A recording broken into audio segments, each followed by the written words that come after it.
Ginger Stocky with Aaron Cluley and Jay Williams. 3 wonderful friends who are all in very different stages of life and know the importance of having honest, loving women around you. When we need a little extra help, we call up Miss Joyce and we ask her. Because sometimes you just need to talk about life with your girlfriend. So consider yourself one of us now and let's talk it out. Talk it out. Talk it out. Oh, there's that theme song. It's back. It's back. Coming back. Can you make it go away? I don't know. Talk it out. Well, we have been talking about relationships, so we're going to continue that discussion today. And there's so much to talk about in relationships. We started last week talking about girlfriends, basically, how we all need them, how we all want them, and yet sometimes it's not that easy. You don't have people around you, or it's not going as well as you would like it to. So last week we talked about that phrase that we throw around here about more Jesus, less drama, right?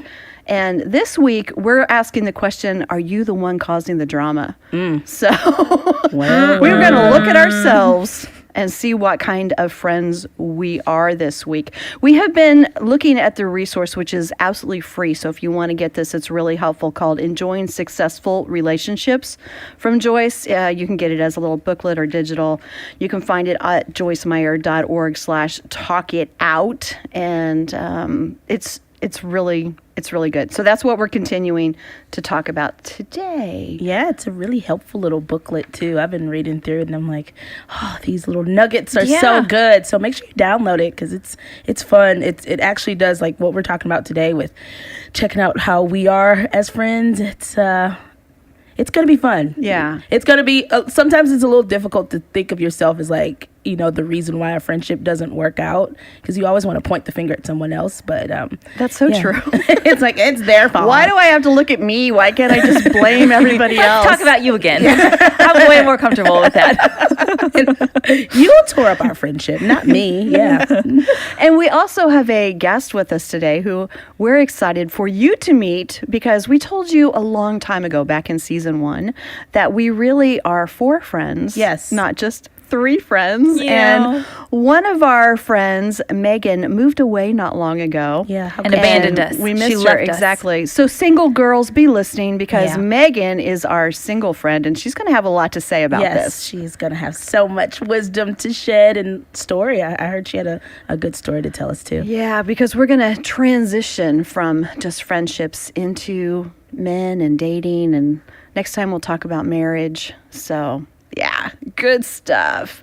So do any of you have any examples of friendships that have been trying for you? Or you want me to go first? You're both looking at me like... Because I don't want to be the first to say this group. No, I'm just joking. I know. How do I say it? How do Their names rhyme with Ginger and Pay. You're not very good at rhyming.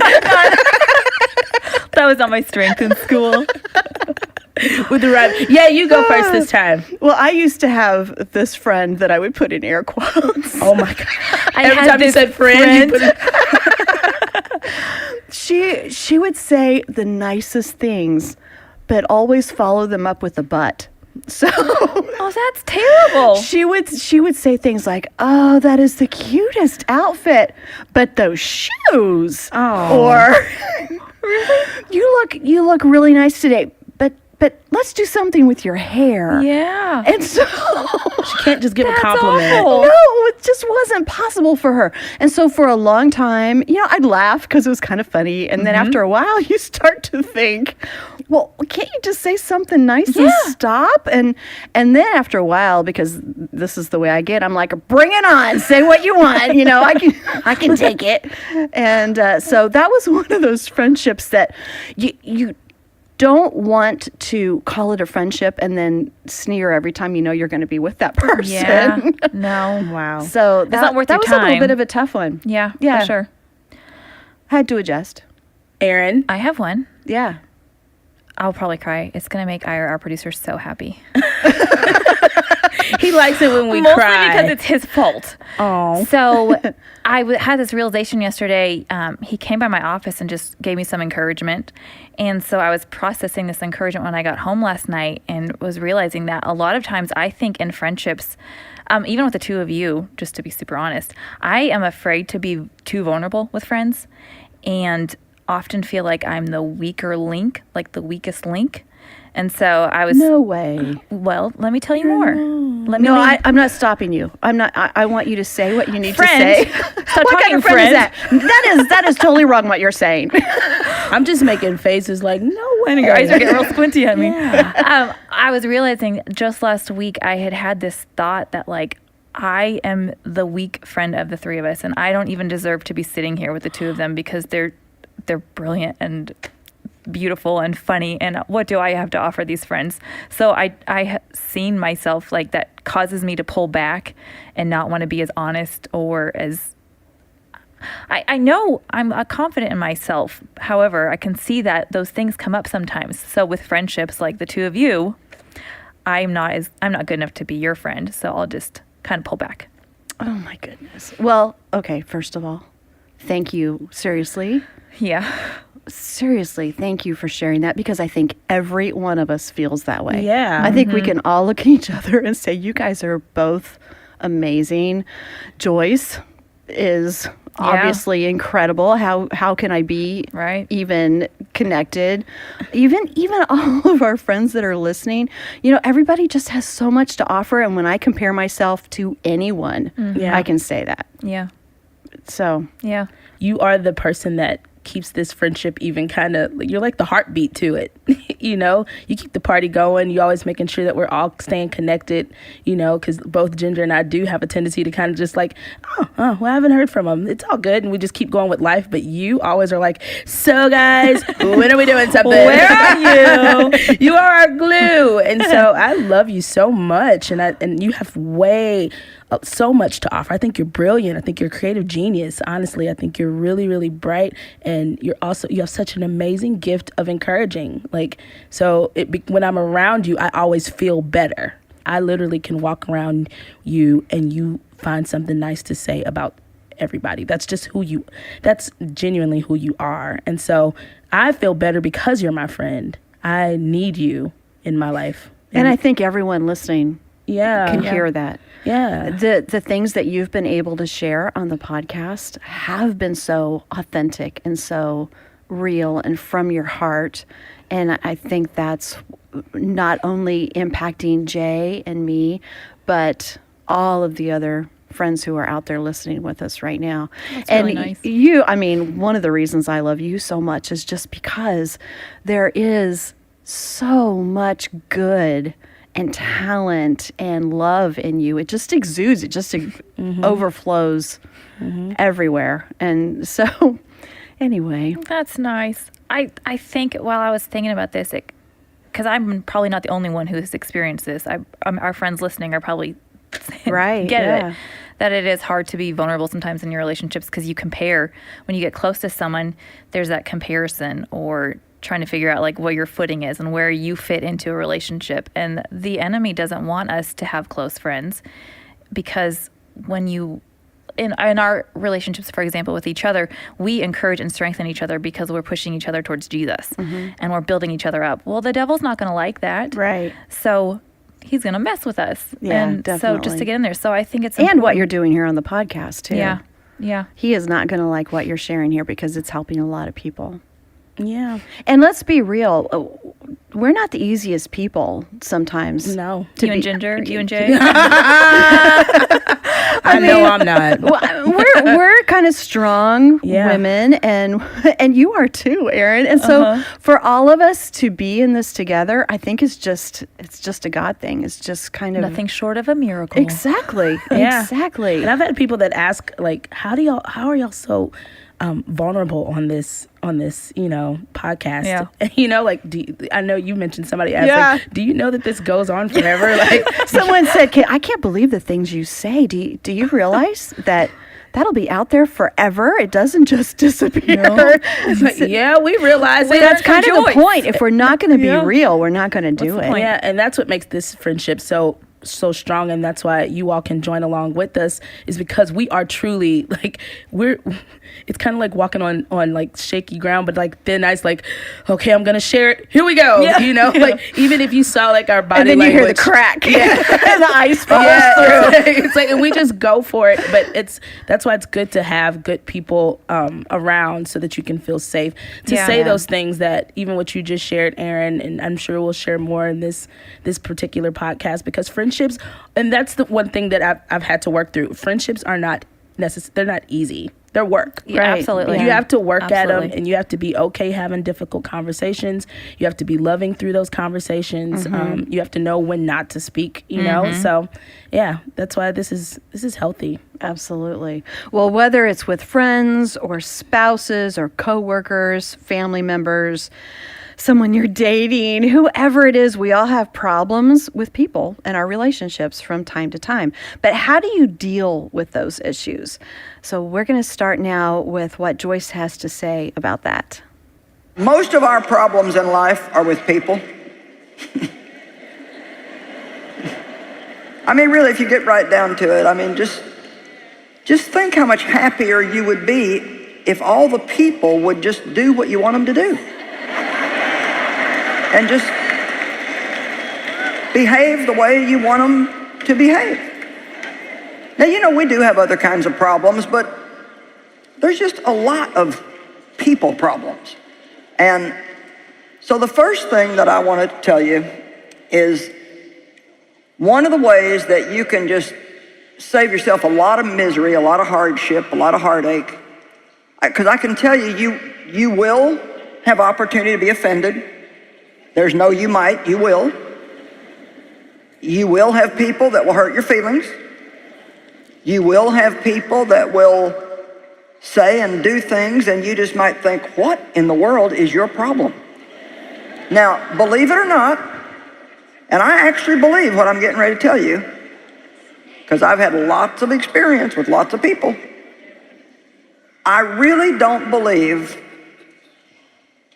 that there's many people, and maybe there's nobody, who gets up in the morning and thinks, I just can't wait to see how many people I can make miserable today.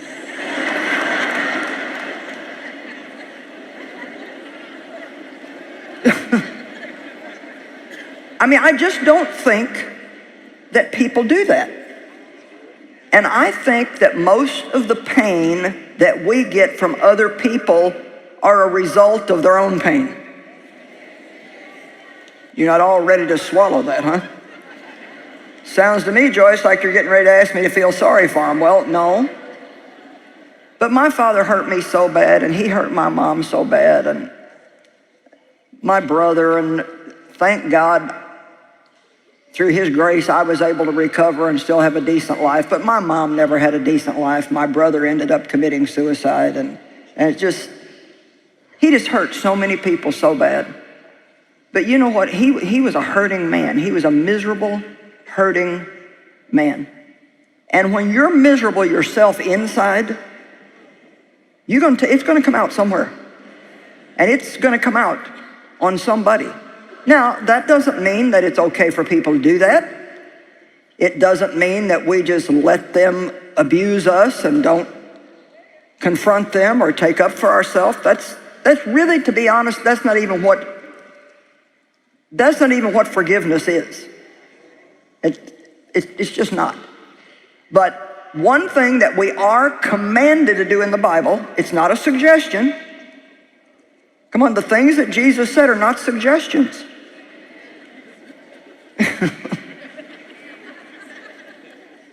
They're commandments. And not all of them are things that will keep us out of heaven if we don't obey them, because we're saved by grace through faith.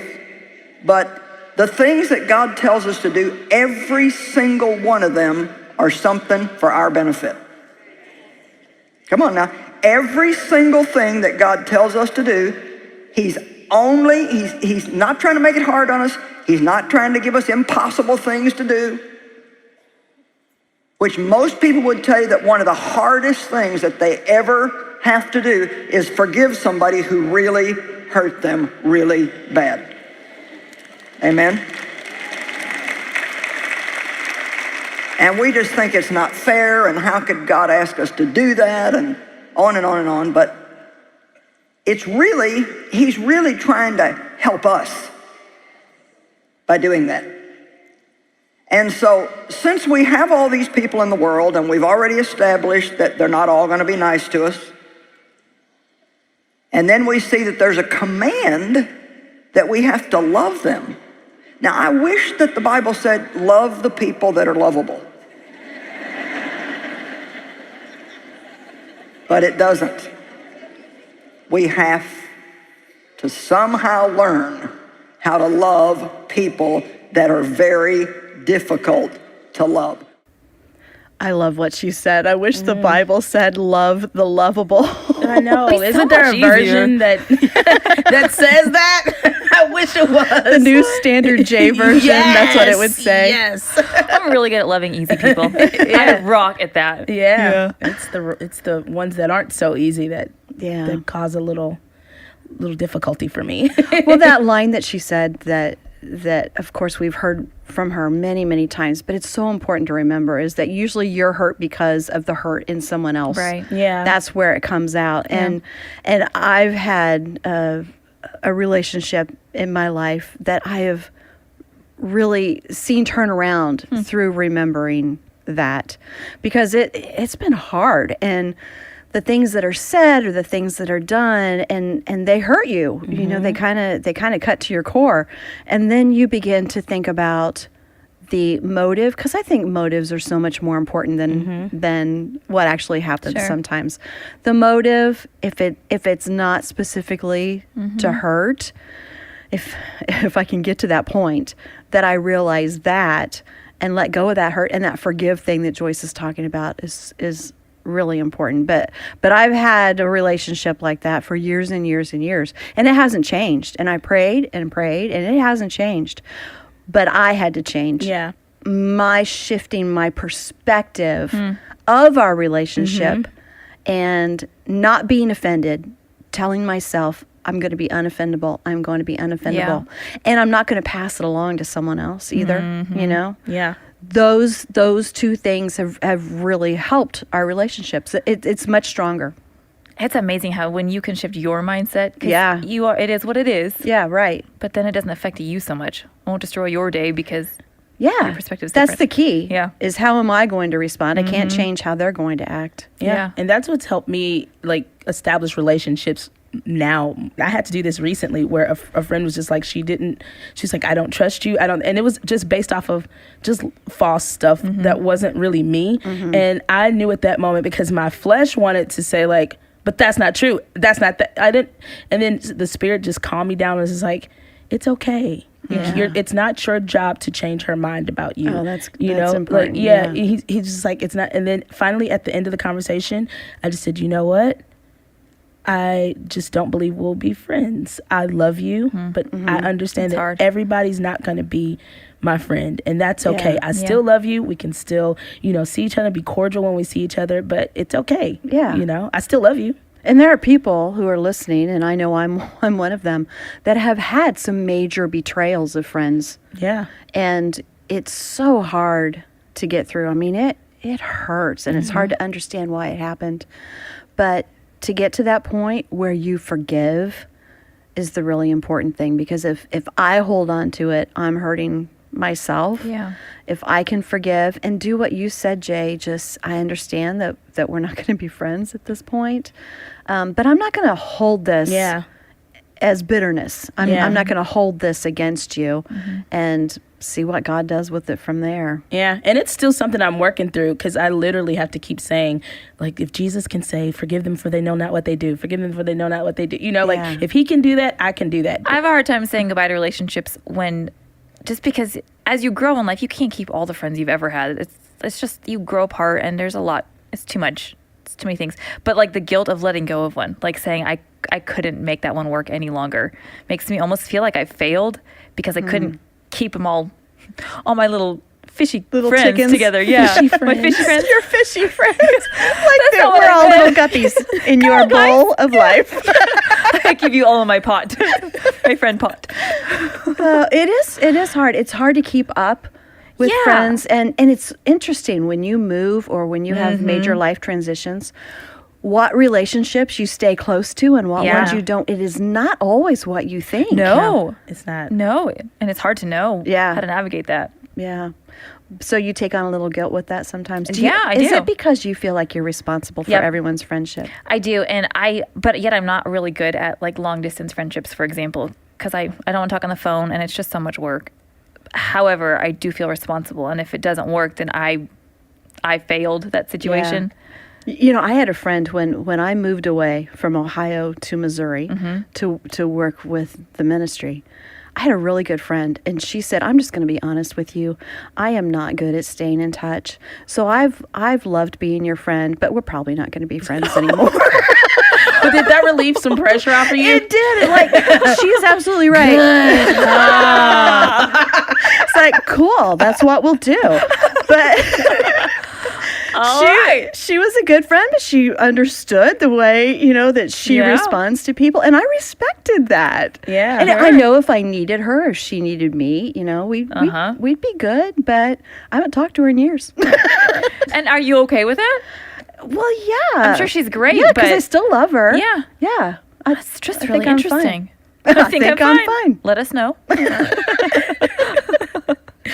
Well, I can't even imagine some of the hard things that people go through with friendships and how much it hurts them. And then they build up walls and other people can't get in to be friends, So that big question that we were talking about earlier is looking at yourself and asking those questions instead of what other people do to you. Yeah. It's those questions of, am I a good friend?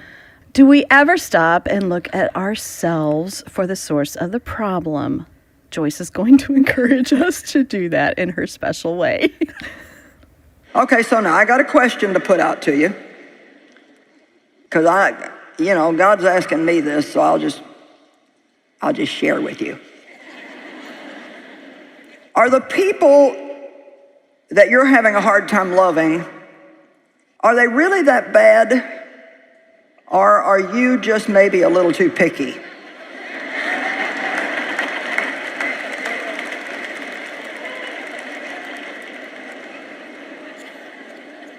For example, I don't do slow very well. I'm like, I can do more things in 1 hour than most people could do in a week. And, I think fast, I make fast decisions, I move fast, so I just don't do slow people real well. So,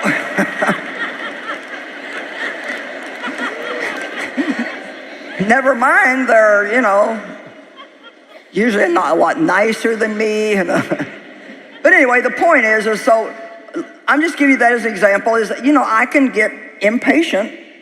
And it's not, I got some self-control now. I don't just rail all over everybody, but inside I'm like, how many in the building have at least learned to keep it inside? But see, I'm wanting to get to the point where it's not there. I don't want to have to swallow it down. I just don't want it to be there. And yes, we're growing, we're changing, and we go from glory to glory, and thank God we're not what we used to be, and I'm happy for the growth, but so really I have to ask myself, well, is there something wrong with them because they're moving slower? Come on now. Or is there something wrong with me that I'm moving a little too fast? Now, I know another somebody. This is not me, but another somebody. And they don't do well with trying to teach people things. Well, you saw me do it. Why didn't you get it? Well, I told you once. How many times I got to tell you? Well, I told you what to do and you still did it wrong. And so this person is just not a very good teacher because Now here it comes. They expect everybody to learn as fast as they do. But everybody don't. And the thing we got to realize is if you have a quick brain, it's because God gave it to you. It's not because you're better than or smarter than or above. You got it as a gift from God, and he gave it to you for a purpose, but the purpose was not to look down on other people who aren't like you. Jay, I think you brought this up before, that you've wanted your friends before to be more like you. Yeah, that was a realization that I had before, was just I was upset with people because they weren't like me. Mm-hmm. And I didn't know that initially, but I then, after reflecting, after the friendship was over, it was kind of like, well, what didn't I like about it? It's like, well, they weren't as thoughtful as me, like I was always the one planning the parties or like planning the get-togethers. And even it took a lot for me to actually want to be around people because I'm really introverted. I really don't like a bunch of people. Like I like to like kind of be by myself. Yeah. And so I would always go outside of myself to like plan things and to do things for these people, and then they wouldn't do it back, and I'm like, and I even got out of my box for this, like and it was just years and years of that disappointment, and I'm like, well, that's why I felt like I'm better off just by myself, because then I won't be disappointed that people can't be as awesome of a friend as me. Yeah. Because it's true. I'm great. She's right. True. She's right. You are awesome. Yeah, not that awesome though. It's really a good point. We do want people to respond the way that we would. That's how we understand life. Yeah. Mm-hmm. So we want them to act the way we would act, or we'd want them to act. Mm-hmm. And we're all so very different. It's true. When you get married, you talk about like how your differences work together. You talk about the 5 love languages for your spouse and all that, but you rarely talk about that in your friendships. Mm-hmm. And so it's the same kind of thing. Yeah. Like you need different things than I need, but I can't just do what works for me for you. That's not the way friends work. Well, and talking about everybody being different and not wanting the same thing, we told you earlier about our friend Megan.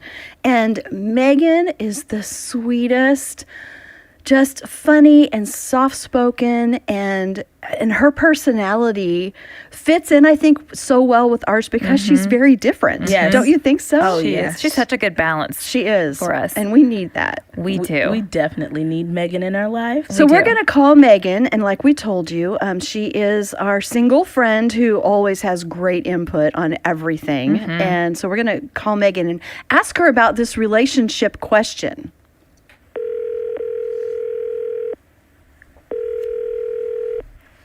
Hello. Hello. Hi, is this our friend Megan? Hi. Erin was just saying. I'm glad to hear your voice. We're glad to hear yours. I just can't. Erin was just saying when she talks to Megan, her voice gets higher and higher because she's so excited. Hi, Megan. I love you. Well, mine doesn't. Hey, Megan. Hey, Megan. What's up? What's up?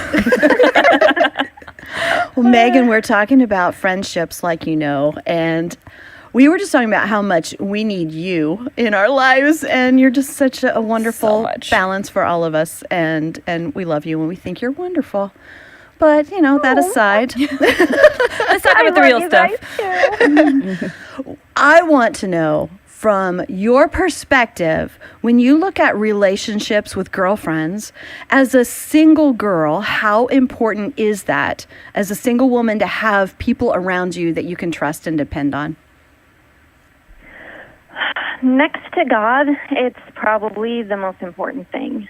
And I could go on and on about just the 3 of you, but he's blessed me with such great friendships that have been there for me through so much. I mean, I've moved across the country. I've changed jobs a couple times, been through, hard family stuff. And without friendships, those people that, your family knows everything about you. They watched you grow up. They're with you through thick and thin. But friendships that, you choose to have in your life and they choose you to have in their life, like, it just goes without saying how important that is, that you can lean on them and choose them day after day to be there for you. I love that. Me too. We haven't talked about that there's something really wonderful in being chosen by someone else. Yeah. It feels be a so friend. good. Yeah. Yeah. Thanks for choosing me, Megan. Yeah. Oh. Just need a group hug. Well, that's a great answer because, like you said, God is still the number one priority, and we've talked about that a little bit. You can't put friends before God, but we need people, and He knows we need people. So that makes a big difference. Well, and all in different ways too. Like, I love seeing how He just orchestrates friendships, and like, sometimes they're just seasonal. Sometimes you only have them for certain times. But like us, it's been a long distance thing now that we're all conquering, even though it stinks. But just, I love how He beautifully does that. Like, for different seasons and in different places. Like, He's just so great like that. He is. We also want to transition a little bit and start talking about men. We've talked a lot about our girlfriends and the importance of those relationships. But when you look at friendships with men and beyond that, dating relationships, and like we said, next time we're going to talk about marriage. So, Megan, as a single woman, what's the dating world like now? Tell us so we can live vicariously through you. I don't know if I want to. Yeah, it's probably not that. It's not always easy, is it? No. I would say it's really challenging. I mean, I only know it for what it is right now, but I think social media and movies and television, like, it can make it really hard to have, like, an authentic, like, relationship with a guy, and even sometimes just a friendship, because there's that stigma of, oh, if you're married or if you're friends with a married guy, there's obviously something going on there. Not necessarily. I mean, don't get me wrong, sometimes things happen, but, like, based on things that I've seen and social media and just different friendships and everything, like, it can be really hard, like, just to be friends with a guy, and even if they are single too, like, you guys have different expectations of the friendship that may not always be communicated, to where you can end up not being friends because maybe somebody had feelings for someone else and they went unspoken. And so it's definitely been a little challenging, but it's good. She's so optimistic. I wonder, Megan, do you feel like it's true that some of that is more difficult when it comes to Christian single men and single women? Like, there's some expectations put on you by, I say the church, quote unquote the church, but where it's just a little bit more challenging, whereas maybe that's not the case if you don't both know the Lord. Obviously, you should. It's not my point. Yeah. Like all Christians are moving toward marriage only? Yes. Yeah. Like, maybe Christians should only be looking to get married. You can't just be friends with the opposite sex. Yeah. Yeah. Yeah. I think so. Just because there is that, like, in the church, like, you know, when you're single and other people know, oh, there's another single guy in the church, it's like everybody tries to play matchmaker. And I know people's intentions are good. They get excited about love, and they know two single people, and they want to piece them together. And well, you're the only two in the world. But it is. That's kind of like that whole pursuit, too, of, like, almost guys just don't know how to pursue or just be friends with a girl first. It's, if I'm going to talk to this girl and I know she's single, I have to pursue her. And what does that look like? And what are her expectations and everything? So I think within the church, definitely, it can be more challenging than just in the world. Yeah. How's that pressure kind of build up for you? Well, I know that you've had experiences where maybe you thought a relationship was going well and then it didn't, or other people put pressure on you. Does that release valve ever just kind of go off and you lose it? I don't know if I've shared this with many people at all. I've been talking to a guy, kind of like on and off dating, just getting to know each other. We've gone out a couple times, and my mom and my aunt were coming to visit, and he knew that they were coming, and this was like at a point in my life where I was just super insecure and kind of like that. I put all my eggs in one basket. I was just expecting things to work out with this guy because I'd heard good things about him, and that weekend came and I didn't hear from him at all. And that wasn't like new to me, that it was kind of like that. Like I'd hear from him, we'd go out on a date, wouldn't hear from him for a while. So the weekend came, he knew like my mom and my aunt were coming, and didn't hear from him at all. And we were shopping, we were in TJ Maxx, and my mom was like, I was really hoping to meet that guy. It sounds like you're starting to like him. And I just started bawling. Like we're in the main aisle, and I just lost it. And like you guys know me, I do not like attention on me, and I am also not a quiet crier. So I'm like hands in the face, like crying. And my aunt turns around and she's like, "What did you say?"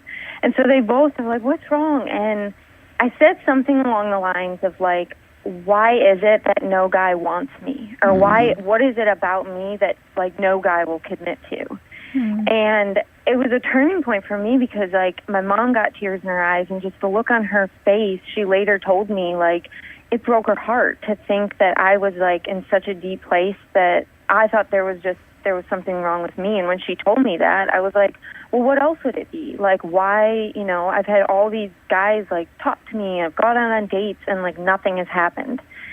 And from there, it just became, like, this huge, like, deep walk with God in me finding who I am in Him, and not in having a boyfriend, a guy liking me, a guy meeting my mom and my aunt. Like, it just was a walk with Him. So the TJ Maxx meltdown led to good stuff. Yeah. It's not, It did. We all have our meltdowns somewhere. Often believe in me. public. Yeah.